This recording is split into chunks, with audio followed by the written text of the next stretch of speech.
একদিন দুপুরবেলা এইরকম মাছের ঝোল বানিয়ে কিন্তু দেখতে পারেন। একেবারেই অল্প মশলায় খেতে দুর্দান্ত লাগে। গরম গরম ভাতে পাতলা এই মাছের ঝোল অপূর্ব টেস্ট হয়। তার জন্য প্রথমে দেখুন কয়েকটা শুকনো লঙ্কা, জিরে, মৌরি আর ধনে সবই হাফ চা চামচ করে দিয়ে শুকনো কড়ায় বেশ ভালো করে প্রথমে ভেজে নিচ্ছি। সঙ্গে দিলাম একটা এলাচ। একটু ভেজে তারপরেই মশলাটাকে কিন্তু বেটে নিতে হবে। এদিকে কড়াইতে সর্ষের তেল দিয়ে তেলটা বেশ ভালো করে গরম হয়ে গেলেই এর মধ্যে আমি রুই মাছটা আগে থেকেই লবণ হলুদ মেখে রেখে দিয়েছিলাম। প্রথমেই লাল লাল করে কিন্তু ভেজে তুলে নেব। দেখুন মাছটা লাল লাল করে ভেজে নিয়েছি, ভেজেই তুলে নিলাম।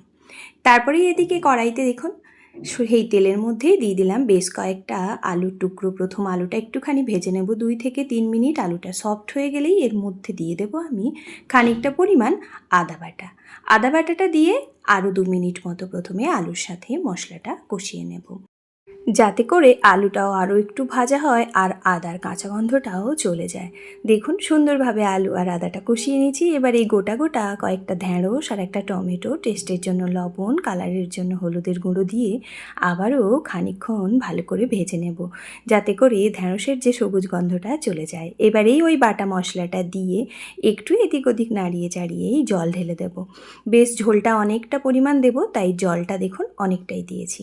জলটা দিয়ে 2 থেকে 3 মিনিট ঝোলটা বেশ ভালো করে লো ফ্লেমে ফুটিয়ে নিতে হবে, যাতে করে আলু আর ঢ্যাঁড়সটা সেদ্ধ হয়ে যায়। আর আলু আর ঢ্যাঁড়সটা সেদ্ধ হয়ে গেলেই আগে থেকে ভেজে রাখা মাছগুলো দিয়ে আরও 2 মিনিট মতো ফুটিয়ে নিতে হবে। তারপরে এই গরম গরম ভাতের সাথে কিন্তু দুপুরবেলা পরিবেশন করতে পারেন, ভীষণই ভালো লাগে। দেখবেন আপনাদেরও ভীষণ ভালো লাগবে। দুপুরবেলা রান্না করতে ভালো না লাগলে এরকম একটা মাত্র তরকারি দিয়েই এক থালা ভাত খেয়ে নিতে পারবেন। কেমন হলো কমেন্ট বক্সে জানিয়ে যেতে ভুলবেন না। ভালো লাগলে লাইক, কমেন্ট, শেয়ার করে দেবেন।